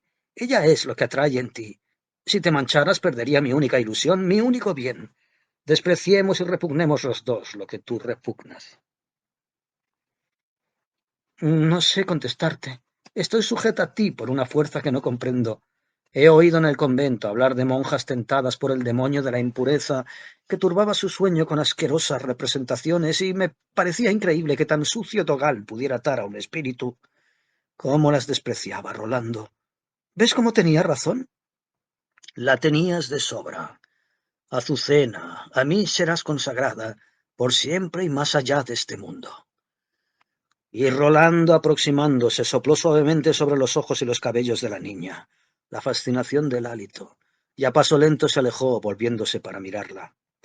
Fray Diego encontró a Columba en la misma postura, una actitud de extática, ambas manos sobre el corazón y los ojos perdidos en algo lejano, muy hermoso o muy terrible.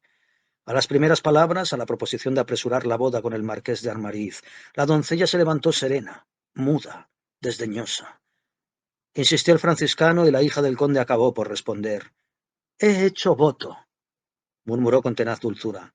Voto de perpetua virginidad. ¿Sin consultarme a mí, a tu confesor? Hija mía, repitió casi con lágrimas el fraile, ese voto no es válido. Obedéceme. Vente a Estela ahora mismo en mi compañía y mañana te desposarás con el novio que tus padres te habían destinado. Vengo a salvarte. ¿De qué? Murmuró desdeñosamente la niña. No puedo casarme. Vivo sin vivir en mí. Mi voluntad no es mía. La he enajenado. El inquisidor retrocedió un momento y haciendo la señal de la cruz exclamó: Perteneces al malo. Estás poseída. Y la azucena de pistilos de oro, clavando en fray Diego sus pupilas claras, del color del río cuando está limpio el firmamento y derrama en el agua su divino matiz, contestó: ¿Al malo? ¿Por qué? Mi cuerpo es un vaso de cristal donde no hay empañadura. ¿Qué importa? Tronó el fraile. Por dentro tu alma es ya negra como el pecado mismo. Acepta el esposo que te ofrezco. Es tu única salvación, Columba, hija mía. Un hombre, bodas. Y haciendo un gesto de inmensa repugnancia, sacudió su ropaje de seda, Sacudió el polvo del borde de su falda y se alejó por donde había desaparecido Rolando, destacándose su figura grácil hasta lo inmaterial sobre el fondo verdoso y luminoso del poniente, donde se erguían como negros obeliscos los viejos cipreses del cementerio de la aldea. El franciscano cabalgó en su mula, sin querer esperar al otro día. Débil y fatigado por la enfermedad, su ansia de salvar de grado por fuerza a Columba le prestaban ánimos. Llegó a Estela rendido, extenuado, pero sin perder momento púsose al habla con el maestrescuela. Encerrados y juntos estuvieron cerca de 2 horas ambos inquisidores. La misma tarde salió nuevamente Fray Diego hacia Landoira, pero esta vez no iba solo. Llevaba de escolta caballeros en matalones, no una hueste de alguaciles y corchetes que hubiesen escandalizado y revuelto de antemano a la ciudad y después a la aldea, sino a 3 hombres seguros, callados, ya viejos, avezados a realizar las prisiones y justicias que antaño ejecutaba el Tribunal de la Fe. Alojóse la corta hueste en la casa del abad, el cual informó a Fray Diego de que la osadía y la desvergüenza de los brujos y hechiceros del contorno ya no conocía freno ni valla, hasta el extremo de tener espantadas a las gentes sencillas del país. He tenido delación, añadió el párroco, de que se juntan en conciliábulo semanal para ritos nefandos en la fuente llamada de los Ángeles, y allí cometen toda especie de sacrilegios y profanaciones. Bueno sería hacer un escarmiento, toda vez que no pueden sospechar ellos que está aquí la Santa Inquisición. ¿Se reunirán esta noche?, interrogó meditabundo el franciscano. Con la seguridad, porque es plenilunio, noche de San Juan, y le atribuyen en esta comarca mágico influjo. Creen que la fuente está encantada y que el diablo acude a ella para recibir un culto muy propio de tal señor. Recordó Fray Diego que la fuente era la misma en que había visto a Columba, y sin saber por qué asoció la idea de la captura que iba a realizar con la de los sacrílegos ritos y abominaciones que acababan de delatarle. ¿Quién sabe si Rolando acudiría al conciliábulo maldito y si allí sería más fácil echarle mano? De todas suertes convenía enterarse. Ordenó que se emboscase su tropa al amparo del cementerio, no lejos de la fuente, conviniendo una señal para llamar apenas fuese precisa ayuda. Fray Diego y el párroco, vestidos con ropa seglar, se ocultarían detrás del ruinoso paredón que sostenía la fuente, entre los sauzales y matas tupidas, a fin de sorprender los ritos negros si es que realmente iban a celebrarse. Cayó la noche después del larguísimo crepúsculo. Noche deliciosa, nupcial, saturada de fragancias agrestes de madreselvas y hierbas aromáticas. La luz lunar plateaba los agros y se adormía en los alindes de ancho espejo del río, allí donde se hacía más recatada y densa la sombra de los altos peñascos. A lo lejos, en las laderas de las montañuelas, oíanse los cantos prolongados de los labriegos, los gritos de júbilo y reto, los aturuxos al saltar las hogueras de San Juan, pero según fue avanzando la velada, los ruidos se extinguieron y la poesía novelesca del paisaje se acentuó con el silencio y la quietud. La fuente de los Ángeles derramaba su hilito plañidero gota a gota en el pilón de piedra enverdecido de musgo. La plazoleta estaba desierta todavía. A poco, una sombra grotesca avanzó penosamente. Era una vieja apoyada en 2 muletas. A la primera hechicera coja siguió una jorobada, otra tripona, otra que era un puro esqueleto. Hombres de catadura igualmente risible las escoltaban. Un patizambo, un jayán tuerto y fornido, uno sin piernas, que largueteaba sobre las manos. La luna exageraba en caricaturas de pesadilla las sombras de aquellos seres confusos y deformes como larvas. Algunos porteaban pesados haces de leña. Los unieron, los apilaron y pegándoles fuego pronto la hoguera sanjuanera crepitó. Entonces se vio una cosa ridícula y espantable. Los vestigios se desnudaron a prisa de sus andrajos y cogiéndose de las manos parodiaron en ronda empecatada y bufonesca el ancestral baile aldeano, que terminaba con el salto de la fogarada. Cantaban injurias al Bautista y letanías al revés invocando al maldito. En vez de ora pro nobis repetían los labios blasfemos entre carcajadas peca pro nobis, y la parodia del pecado, más repugnante que el pecado mismo, hacía de la rueda endemoniada un cuadro del Bosco, una comedia satánica, juego de bufones sardescos que quieren distraer el aburrimiento del diablo. De pronto se paró la rueda. Avanzaban hacia el centro de la plazoleta 2 figuras vestidas de negro. Desde su escondite, Fray Diego se conmovió hasta la última fibra. Eran Rolando y Columba, dándose la mano, hermosos los dos a la luz de la luna que enverdecía sus semblantes y de la llama que los enrojecía. Las melenas de Rolando, foscas y flotantes a lo Carlos II, eran de un tono de ala de cuervo. Las de Columba, a la llamarada de la hoguera, una rutilación de oro. El inmenso nimbo esplendente y afiligranado de una efigie. Los brujos se postraron, adorando sentóse el italiano en la piedra y la hueste de sortilijos vino a besarle el pie. ¿Habéis hecho todo el mal posible? Preguntó él ceñudo. Sí, sí, exclamaron todas las voces. ¿Habéis secado a la vaca, chupado al niño, consumido con hierbas de ponzoña el corazón del hombre? Sí, sí, príncipe. ¿Habéis quemado la casa, inficionado el agua, arrasado la cosecha, avivado con filtros el ardor de los 7 pecados capitales? Sí, ilustre señor. Entonces sois dignos de ver a vuestra reina. Miradla qué hermosa. No os acerquéis. Es inmaculada como la nieve. Desde lejos os será permitido admirar su milagrosa belleza y asistir a su consagración. Columba, ha llegado el momento, añadió el brujo sin gestos con la sencillez del que puede mandar. Fray Diego sentía sus venas heladas. El mismo entorpecimiento inexplicable que le había cometido al presenciar cómo embrujaban al conde le sujetaba ahora. Quizá no era sino la curiosidad de lo desconocido, del más allá, infernal, negro, espantoso. Columba avanzó sumisa como magnetizada. Rolando con la varita de avellano que empuñaba, situándose hacia oriente, trazó rápidamente el pantaclo, y después el círculo mágico, en el suelo argentado de luna. Sus labios borbotaban las palabras de la evocación Super Flumina Chobar, mientras diseñaban los diámetros del pantaclo, la cruz y los signos de la cábala, terminada la operación. Hizo una señal a Columba, y ésta se adelantó sin miedo, colocándose en el centro del pantaclo. Rolando recitaba las palabras del pacto, en bastardo latín, y la joven las repetía exactamente con su voz angelical. Ironía horrible oír salir tales vocablos de tal boca. Et tibi polliceor quod faciam quod malum potero, et atraere ad mala per omnes. Brujos y brujas rugieron de alegría al oír la promesa confirmada al final por los invocados nombres de Leviatán, Astarot, Belcebú. Los ojos fascinados de aquella mísera Grey creyeron entonces percibir que surgía la sombra gigantesca del macho cabrío, erguido sobre la piedra en que Rolando se había sentado antes. La luz de la hoguera encendía su pelaje, y el monstruo barbudo y sardónico parecía hecho de cobre, a martillo. A otra señal del caballero, Columba automáticamente empezó a despojarse de sus ricas vestiduras de luto. Fue todo como un relámpago. A la claridad del satélite y al resplandor moribundo de la llama, el cuerpo de la niña apareció como estatuilla de nácar blanco con vislumbres rosas. Sobre su desnudez no quedaban sino en espalda y pecho 2 rectángulos rebrilladores, el escapulario de las monjas, el escapulario de San Miguel, arcángel, príncipe de las milicias celestes, bordado de talco y lentejuelas chispeantes. Rolando extendió la mano y arrancó el escapulario.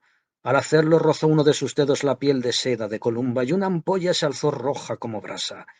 Nueva orden posternó un instante a la hija de los condes de Landoira ante la piedra, donde los brujos creían ver en la hedionda figura que reviste para presidir el sábado al propio Belcebú. Y cuando la bruja joven se irguió, ya consagrada, permaneció en pie un instante, vaciló y cayó en tierra rígida, inerte. El inquisidor y el abad habían asistido a los ritos embargados de espanto y también de aquel sentimiento complejo, la punzante curiosidad, la que impulsa a rasgar velos y presenciar entre crispaciones espectáculos malsanos y crueles. La fascinación, nudo de la impía maraña, lo sometió también a su encanto letal, como si el ungüento frío de las brujas les hubiese tullido los miembros. Para recobrarse necesitó el franciscano ver a Columba tendida cual larga era, blanca bajo la claridad del plenilunio. Aplicando a los labios Fray Diego el pito de plata que llevaba colgando del cuello, silbó para llamar a sus hombres, y éstos salieron rápidos del matorral donde se ocultaban, armados de espadines y estoques, las cuerdas arrolladas al brazo. ¡Prendan a todos! Menos... Fray Diego no se atrevía a pronunciar el nombre de doña Columba, y veloz recogió las vestiduras de negra seda crujiente y con ellas cubrió, volviendo el rostro, la escultura luenga y fina, como las que se adivinan a través de los ropajes simétricos de las santas en el sublime pórtico de la gloria. Mientras los corchetes se apoderaran de Rolando y de un par de brujos, en dispersión los restantes como asquerosos animalejos nocturnos que se agazapan en sus guaridas, el inquisidor repetía, recobrando ya el uso de la palabra y usando la fórmula dialectal: «San Silvestre, Santa Comba, meigas fora». Rolando, maniatado, envuelto en una capa, fue conducido reservadamente a los calabozos secretos de la Inquisición de Estela. Se encargó el sigilo más absoluto a los 3 esbirros que asumían las funciones de dar tormento y aún de ejecutar, si este último improbable caso llegase. La hija de los condes de Landoira quedaba con su madre en el Pazo. Fray Diego no quiso ni aplicarle los exorcismos que en aquel momento se aplicaban al desgraciado monarca español. Anhelaba el fraile ante todo sofocar el escándalo, apagar las hablillas. Después se pensaría en el remedio de lo demás, en desembrujar a la infeliz posesa. Fue encerrado Rolando en la mazmorra más oscura, y allí en completa incomunicación se le dejó algún tiempo, el necesario para que se reuniese el tribunal y deliberase lo que convenía hacer. Consultóse a Madrid. Vinieron órdenes de conferir el asunto a Fray Diego y a Resende, actuando el primero de fiscal y sin pensar en municiones. Abreviando el procedimiento, se acordó aplicar al reo la tortura para arrancarle una completa confesión, que justificase el castigo más severo. 3 meses después de la noche de San Juan, trajeron al caballero a la cámara de la tortura, no muy angosta, baja de techo y abovedada, que recibía luz de estrecho ventanillo con reja. Para mayor reserva, el maestrescuela actuaría y recogería todas las declaraciones del reo. Los 3 hombres que habían capturado a Rolando servirían de verdugo y ayudantes. Se prescindió del médico de la cárcel. Había facultades para eso y más. Trajeron al italiano extenuado por el cautiverio, ajados los ricos terciopelos y los encajes de su vestidura, y enmarañada la sombría y sedosa melena felipeña. Sus facciones acentuadas por el enflaquecimiento expresaban desdén, ironía y reto orgulloso. En muchos condenados al ansia se vieron rostros así antes de probar el suplicio. El maestrescuela se lo hizo notar a Fray Diego, el cual, antes que entrase Rolando, parecía el reo verdaderamente, según estaba de abatido y escalofriado, oprimido su corazón benigno por la atroz necesidad de aquella hora. Apenas hubo visto al brujo, sintió la conmoción de antipatía, se acordó de sus fechorías criminales y se resolvió a proceder. 2 cadenas bajaban de las manos a los pies del caballero, fueron abiertas las argollas, y el maestrescuela, instalado ante su mesilla, con provisión de papel de barba y servicio de tintero de asta y plumas de ganso, requirió al reo a que confesase cuántos hechizos hubiese practicado antes y durante su estancia en Estela y en Landoira. Despojáronle de sus ropas, dejándole solo el paño femoral. El torso del reo estaba demacrado, pero era hermosísimo, de líneas helénicas de singular perfección. Amarraron cuerdas a sus tobillos y muñecas y le tendieron sobre el potro. El potro, pude yo verlo aún en los sótanos, advirtió el narrador. Era una tarima que alzaba del suelo algo menos de 3/4 y cuyas tablas, en vez de ser planas, tenían una arista aguda hacia arriba, donde había de recostarse el cuerpo del paciente. Las cuerdas de pies y manos fueron pasadas por 4 anillas sujetas a la pared y al extremo de las cuerdas se adaptó una especie de torniquete para hacer fuerza y atirantar mejor. Estiraron primero los pies, las manos, luego, y Rolando quedó en cruz, hincándose en las carnes, los cortantes barrotes del potro. Su pecho anhelaba y jadeaba, revolvía la lengua seca en la boca, apretaba los dientes, pero a la nueva intimación de confesar solo respondió con obstinado, altivo silencio. Una por una forzaron las cuerdas. Se oyó el estallido y crujido de los huesos al distenderse con violencia ligamentos y articulaciones. Repitióse la intimación y el reo contestó con un movimiento negativo de la cabeza que pendía hacia atrás como si se le hubiese tronchado el cuello. La tercera vuelta, la última que la naturaleza humana puede resistir sin que sobrevenga la muerte, arrancó al reo un «no» que parecía el aullido de una fiera. Las costillas se dibujaban en el pecho, aplanado por decirlo así. El vientre parecía vaciarse al prensar los intestinos la piel prolongada por la tirantez de brazos y piernas. La carne amoratada hacía cojín sobre las sogas ya salpicadas de sangre. «No resistirá», balbuceó Fray Diego, más blanco que el papel en que garrapateaba don Tomás. «Basta, basta, ya se ve que no confiesa. Aún tendrá su paternidad compasión por este sacrilegio», Si no confiesa en el potro, confesará por el agua. En el agua encontraremos la verdad, pero antes le daremos vino para que vuelva en sí. Rolando, en efecto, sufría un síncope. Se le desató, tendiéndole sobre un jergón, y se le hizo beber un trago de añejo. El jarro estaba prevenido ya para el desfallecer del reo y el cansancio de los verdugos. Al abrir los ojos, Rolando suspiró. —¡Agua! ¡Agua! —La tendrás abundante —advirtió el maestrescuela—, si no confiesas ahora mismo, y degrado todos tus sortilegios y maleficios, y no te prestas a deshacer el de doña Columba, de Aponte y Mariño, y el de su madre, doña Juana Mariño, por tus artes diabólicas embrujadas y posesas. No hubo respuesta. La resistencia de bronce del brujo continuaba. Dejáronle reposar una hora. Los atormentadores salieron a tomar un bocado. Don Tomás hizo lo mismo. Fray Diego solo bebió un poco de tisana. Después se preparó el nuevo suplicio. Sujetó el reo en cruz, con los mismos cordeles, sin estirar, solo para inmovilizarle. Se le tendió no en el potro, sino en una estrecha tarima corriente. Hecho esto, con suma celeridad, se colocó sobre su boca un paño y un embudo. Lentamente goteando, dejaron caer el agua, descansando para que el torturado no se asfixiase. Y el chorro fuese colocándose y repartiéndose en el interior del dolorido tronco, causando un sufrimiento más cruel, una agonía más intolerable que todos los martirios anteriores. Rolando había salido de su modorra. Al principio resistió con firmeza. Solo cuando hubo tragado una azumbre empezó a gemir y a querer soltarse, rechazando el embudo con instintiva defensa. Se lo quitaron. —¿Confiesas? Los dedos hinchados y sujetos por la argolla dijeron que no. —¿Libertas el alma de doña Columba? —imploró Fray Diego. Otra negativa muda. Después los ojos fosfóricos fulguraron y de la garganta salió una arrogante protesta. —Esa alma es mía, mía para siempre. —La segunda azumbre —dispuso el maestrescuela—, y luego otra. Al ir entrando el líquido, se vio una cosa espantosa en el escuálido tronco. El estómago y el vientre empezaron a formar una colina. Luego una redonda vejiga que fue inflándose como buche de sapo hostigado. El atroz temblor del cuerpo hacía retemblar y crujir la tarima. —Si él resiste, yo no. Resende —intercedió Fray Diego, más blanco que el papel—. Desátenle, por amor de Jesucristo, y pidámosle a él y a su gloriosa madre que le inspiren a arrepentirse y confesar. Desataron al reo y, cogiéndole por piernas y brazos, volvieron a tenderlo en el colchón. El franciscano mandó alejarse a los verdugos y se hincó de rodillas al lado de la víctima, instándole a decir la verdad. El caballero se volvió hacia el fraile. —¿Quieres saberla?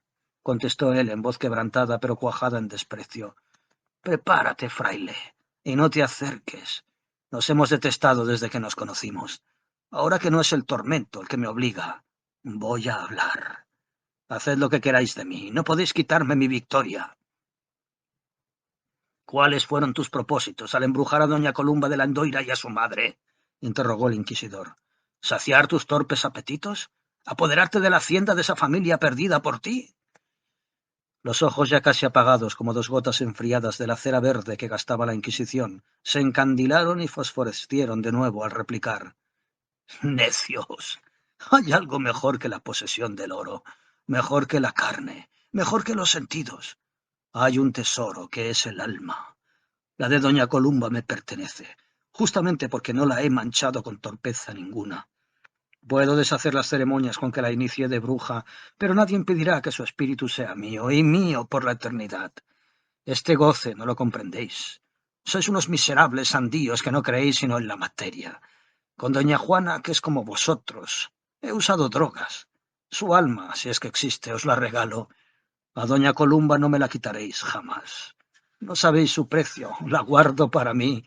Cuántas palabras murmure la boca y cuántos círculos trace al revés la varilla, no desharán lo que hizo el espíritu, señor de la carne y de la voluntad. —¿Le damos a beber sin sed otros pocos tragos? —propuso destellando furia Resende.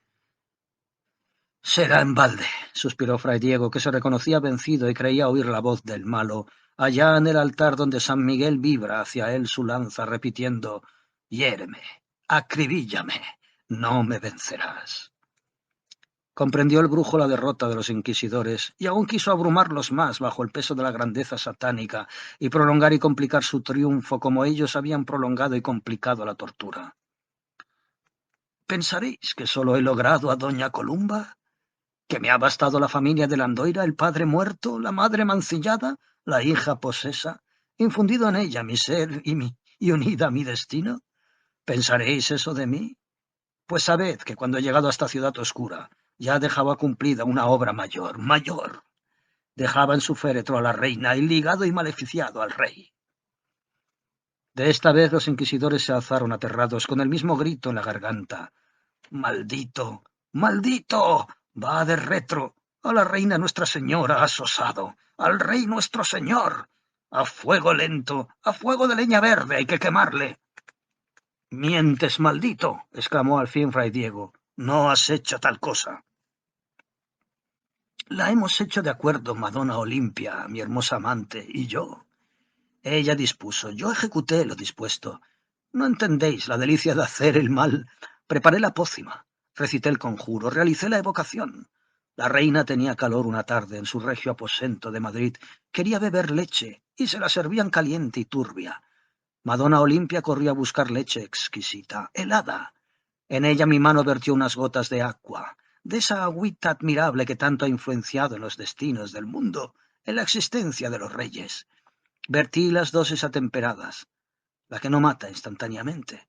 Y por eso la reina aún tuvo tiempo de decir a sus médicos, no defiendan mi vida, que no vale la pena, porque la reina vivió triste, triste, sin amor, sin juventud.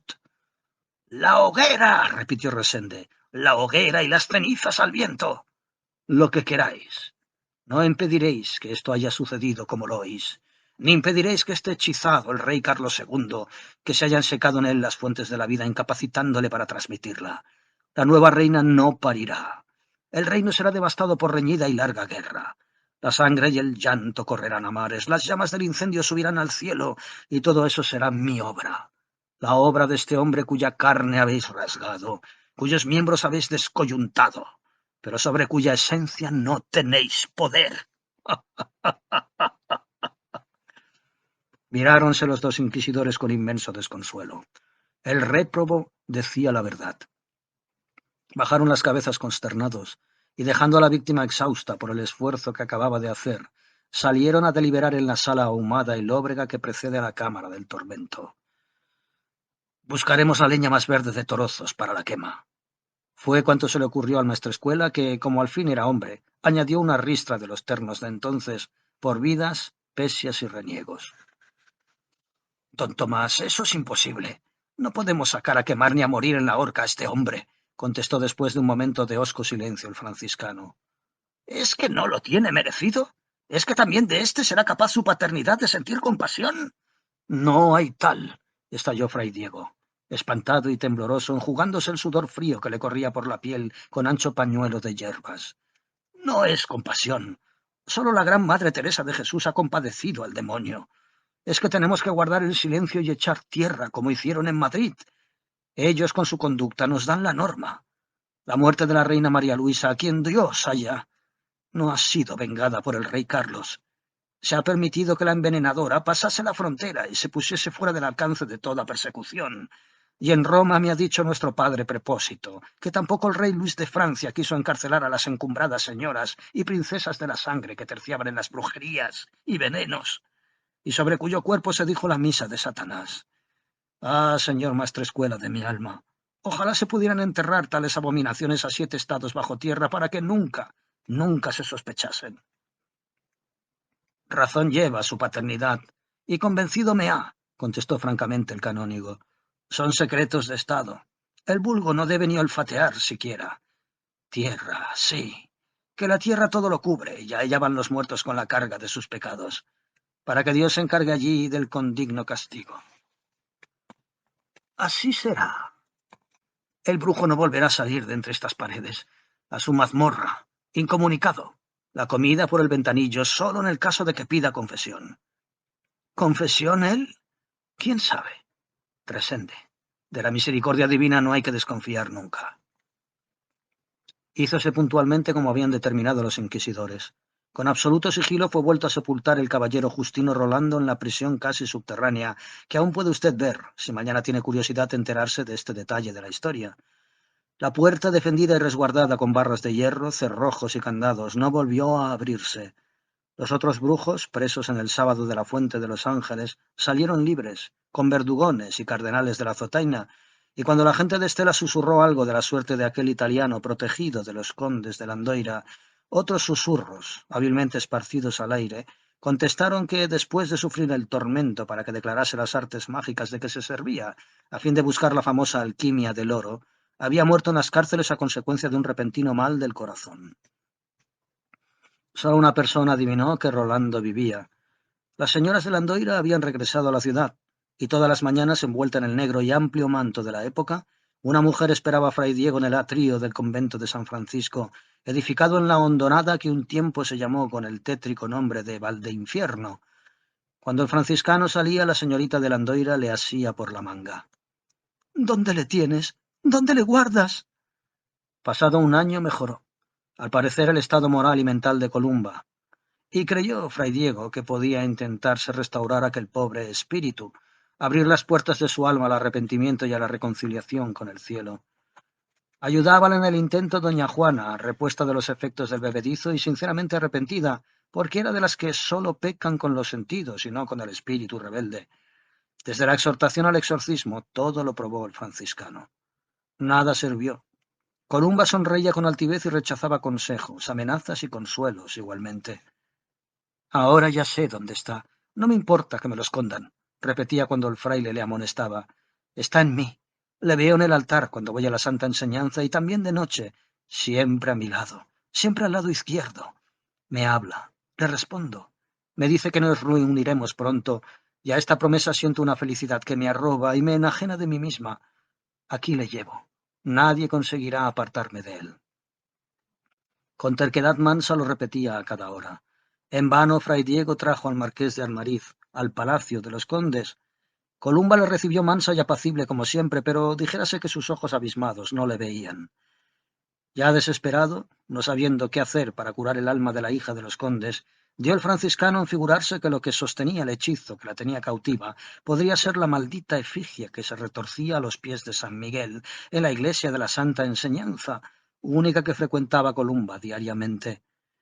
Una conversación con la abadesa fue suficiente para que Fray Diego lograse su propósito. La efigie bajó del altar. Las monjas la confiaron a un escultor para que reemplazase con una cabeza de dragón, endriago o sierpe, aquella cabeza humana de cambiantes ojos.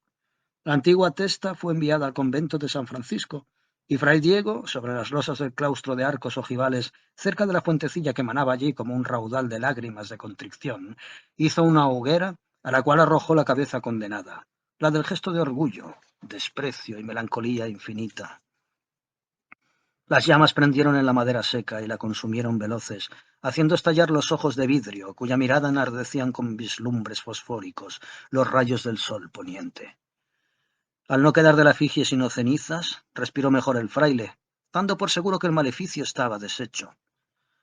Por la tarde vinieron a avisarle de que se había puesto gravemente enferma la señorita de Landoira. 7 largos días pasó a su cabecera Fray Diego, agotando inútilmente los ruegos y hasta el llanto para que la niña muriese, como mueren los santos y los ángeles, que tienen la misma forma exterior en que estaba envuelto aquel espíritu nacido y criado para la bienaventuranza. Fue imposible. Las palabras del brujo volvían a la memoria del franciscano. «Es mía, me pertenece y no conseguiréis quitármela». Columba se extinguía en una especie de éxtasis, el éxtasis quietista, el éxtasis de tantos heréticos y heréticas, alumbrados y poseídos como entonces pulularon en España, en Francia, en Portugal. Remedo espantoso de la beatitud a mueca de eterno simio que imita porque no ha creado, y en el hornillo de la magia contrace el verbo vivo y fecundo de la divinidad. Salía el fraile del aposento de Columba abrumado de aflicción ante la impenitencia final, de la que ya había partido Dios sabe hacia qué comarcas misteriosas, mientras sus despojos quedaban allí rígidos, cubiertos con blanca sábana, y bajaba la escalera del palacio de Landoira cuando el carcelero de la Inquisición, que subía, le detuvo y pidió ser escuchado un instante. «El preso ha fallecido. ¿Qué hago con su cadáver?, preguntó. Lo sepultarás tú solo, sin que nadie lo sepa. De noche, en el camposanto. No, fuera de él, debajo del ciprés, sin señalar con cruz. ¿Y sus ropas? Quémalas. El médico de la condesa de Landoira, que asistió a doña Columba en su enfermedad de consunción, testificó que tenía una señal roja e indeleble al lado izquierdo del pecho, y que había muerto virgen. Y no escriba usted palabra de todo esto, suplicó el arqueólogo. Mientras yo no publique mi libro, que ya usted no lo ignora, arrojará luz sobre un enigma.